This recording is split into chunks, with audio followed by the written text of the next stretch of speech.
আমরা পার্টির লোকগুলারে বা এমএলএ কাছে আমরা ফোন করছি বা জানি সব কিছু কইছি তাই কইছেন আমরা আমার আগে কইলে আমি কিছু জানলাম না, এখন তো আমার জায়গার মতো কোনো কিছু নাই। অথচ আমরা আগে এবার আমরা এইখানের লোক যারা আছে এরা সম্পূর্ণ মানুষ আমরা বিজেপিত ভোট দিচ্ছি।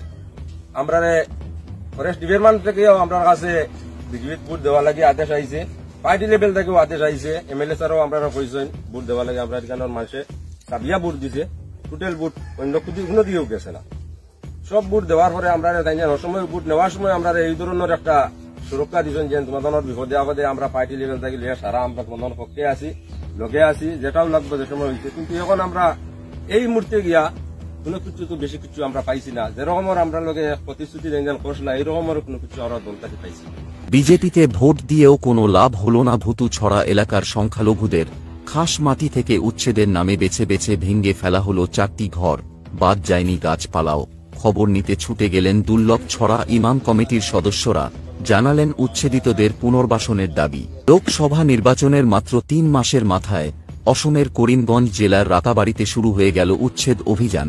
সবকা সাথ সবকা বিকাশ স্লোগানে ক্ষমতায় আসা প্রধানমন্ত্রী নরেন্দ্র মোদী কেন্দ্রে এককভাবে ক্ষমতায় না থাকলেও অসমে কিন্তু ক্ষমতায় রয়েছে বিজেপি দল। অবৈধ দখল উচ্ছেদ করাই যাদের সংকল্প, বিশেষ করে সংখ্যালঘু মানুষ হলে তো আর কথাই নেই, এদের উচ্ছেদ করার যেন মজাই আলাদা। প্রশাসনের বোলডোজার, হাতি ইত্যাদি লাগিয়ে ঘর বাড়ি ভেঙে ফেলা হলে কোনো প্রতিক্রিয়া পাওয়া যায় না, উল্টো কচিকাচাদের আর্তনাদ যেন খুবই আনন্দদায়ক। অতীতে ছড়ামোনা, হৈল্লাম ছড়া, ভেটার বন্ধ এবং নাপিতে ছড়ার ঘটনা থেকে এমনটাই অনুমান করা গেছে। এবারে লোকসভা নির্বাচনের পর এই প্রথম রাতাবাড়িতে শুরু হল উচ্ছেদ অভিযান। রাতাবাড়ি থানা থেকে প্রায় 30 কিলোমিটার দূরে চেরাগি জিপির ভুতুছড়া গ্রাম, যেখানে হিন্দু, মুসলিম, খ্রিস্টান, বাঙালি, মণিপুরী ও চা জনজাতি সহ বসবাস করছেন বিভিন্ন উপজাতি সম্প্রদায়ের লোক। ভুতুছড়ার জলালপুর নামক গ্রামে 10টি পরিবারে হাতে উচ্ছেদের নোটিশ ধরিয়ে দেওয়া হয়, যাদের মধ্য থেকে বেছে বেছে 3টি বাড়িতে থাকা 4টি পরিবারে চালানো হয়েছে উচ্ছেদ অভিযান। বাদ যায়নি নারিকেল ও সুপারি সহ বিভিন্ন ধরনের গাছপালা। উচ্ছেদিত 70 বছর বয়সী মুফজ্জুল হোসেন বলেন, হঠাৎ তোমার 2 দিন আগে লুটি চেষ্টা দিছিল, বাংলা আরম্ভ করছেন। আমরা বাংলা দেখতাম হঠাৎ হলে বাংলা লাগাইছো। এই জায়গাতে আমরা 45-50 খরচ থাকে এই জায়গার উপরে বসতি আছে, জায়গা লইয়া জায়গা খাইয়া জঙ্গল দখল করিয়া আবাদি করিয়া খাইয়া। তো কেন উচ্ছেদ করা হয়েছে এই ব্যাপারে কিছু জানা আছে আপনার? জায়গায় আমরা উচ্ছেদ করা করেছি, আমরা আমরা হাত জায়গা জঙ্গল খাটি আবাদি করিয়া খাইয়া কি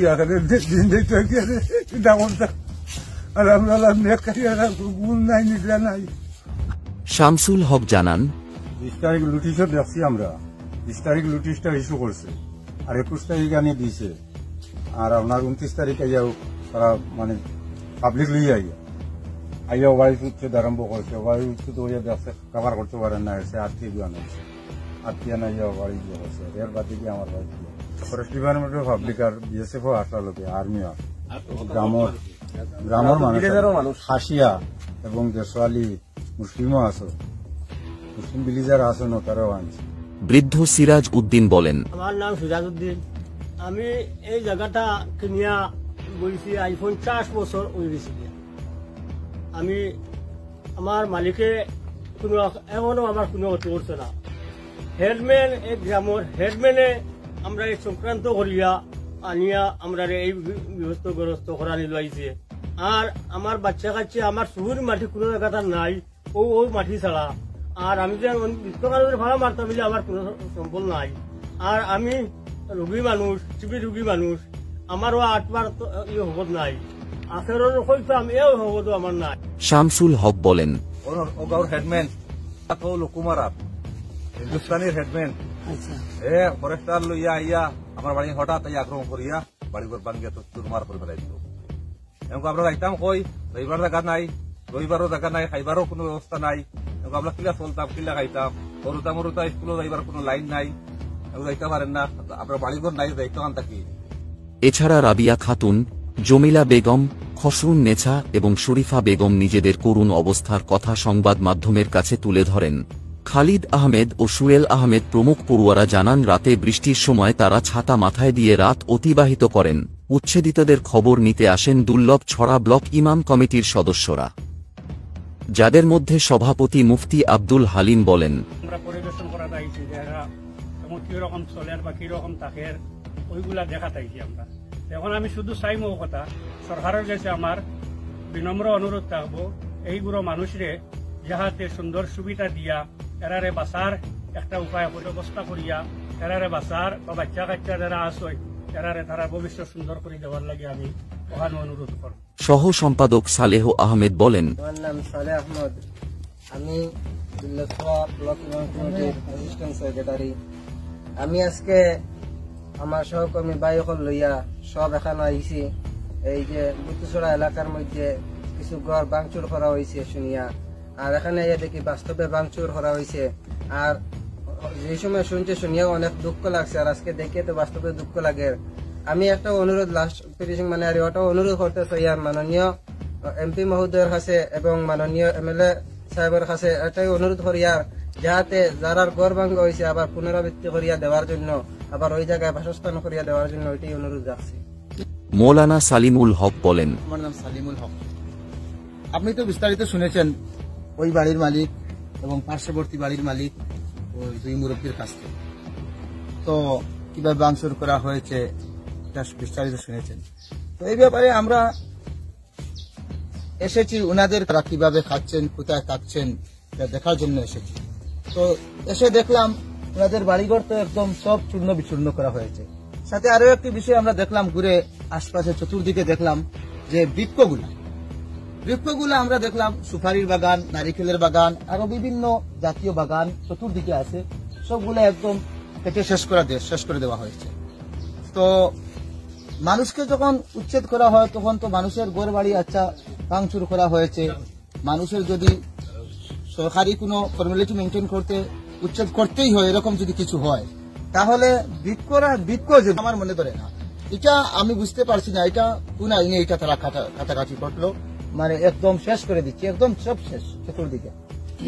তো যাই হোক, এটা করেছে আইনের লোক আছে, আপনি সাংবাদিক এসেছেন, আপনি প্রচার করবেন, ওনারা বিষয়টা তো আরো প্রচার হবে, আইনের লোকেরা দেখবে, এটা সুবিচার ওনাদেরকে দেওয়ার জন্য আমি সরকারের কাছে বিনম্রভাবে অনুরোধ করব এবং ওনাদেরকে পুনর্বাসন, ওনারা যেভাবে থাকতে পারে বিবি বাল বাচ্চা মা বাবা আত্মীয় স্বজনদেরকে নিয়ে যেভাবে ছিল, যে কিভাবে থাকতে পারবে, কোথায় থাকতে পারবে, আমি এটাই দাবি করব দুর্লভছড়া ব্লক ইমাম কমিটির পক্ষ থেকে ওনাদেরকে, ওনারা যেখানেই ছিলেন ওই জায়গায় আবার ব্যবস্থা করে দেওয়া হোক সরকারের পক্ষ থেকে ওনাদের। উপস্থিত ছিলেন হাফিজ নিজাম উদ্দিন, মৌলানা আব্দুল কাইয়ুম, মৌলানা হোসাইন আহমেদ, হাফিজ আলী আহমেদ প্রমুখরা। এদিন স্থানীয় বিশিষ্টদের মধ্যে উবাইদুল্লাহ বলেন, আমরা পার্টির লোকগুলারে বা এমএলএর কাছে আমরা ফোন করছি বা তানে সবকিছু কইছি, তাই কইছেন আমরা আমার আগে কইলে আমি কিছু জানলাম না, এখন তো আমার দেখার মতো কোনো কিছু নাই। অথচ আমরা আগে এবার আমরা এখানের লোক যারা আছে এরা সম্পূর্ণ মানুষ আমরা বিজেপিত ভোট দিচ্ছি। আমরা ফরেস্ট ডিপার্টমেন্ট থেকেও আপনার কাছে বিজেপিত ভোট দেওয়ার লাগে আদেশ আইছে, পার্টি লেভেল থেকেও আদেশ আইছে, এমএলএ স্যারও আমরা কইছেন ভোট দেওয়ার লাগে। আমরা এখানের মানুষে সাবিয়া ভোট দিছে, টোটাল ভোট অন্য কোনো দিকেও গেছে না। সব ভোট দেওয়ার পরে আমরা সময় ভোট নেওয়ার সময় আমরা এই ধরনের একটা সুরক্ষা দিচ্ছেন যে তোমাদের বিপদে আপদে আমরা পার্টি লেভেল থেকে সারা আমরা তোমাদের পক্ষে আছি, লগে আছি, যেটাও লাগবে যে সময় হয়েছে। কিন্তু এখন আমরা এই মুহূর্তে গিয়া কোনো কিছু তো বেশি কিছু আমরা পাইছি না, যেরকমের আমরা লগে প্রতিশ্রুতি যেন করছিল এরকমের কোনো কিছু আমরা দলটাকে পাইছি। এবার লোকসভা নির্বাচনে এই অঞ্চলের সংখ্যালঘুরা হাত উজাড় করে বিজেপিতে ভোট দিয়েছেন। এরপরেও তাদের উপর চলছে এ ধরনের অমানবিক আচরণ। উচ্ছেদের প্রায় 5 দিন অতিবাহিত হয়েছে, কিন্তু এখন পর্যন্ত বিধায়ক সহ দলীয় নেতৃবৃন্দের কেউই খবর নিতে আসেননি। আব্দুল সালাম এবং আব্দুল মালিক প্রমুখরা উচ্ছেদিতদের পুনর্বাসনের দাবি জানান।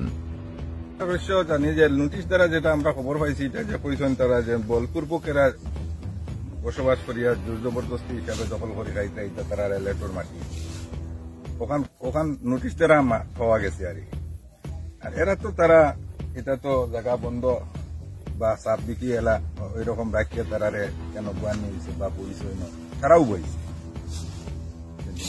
তারা বসবাস করিয়া ধরে কমে বেশি 45-47 বছর তারা বসবাস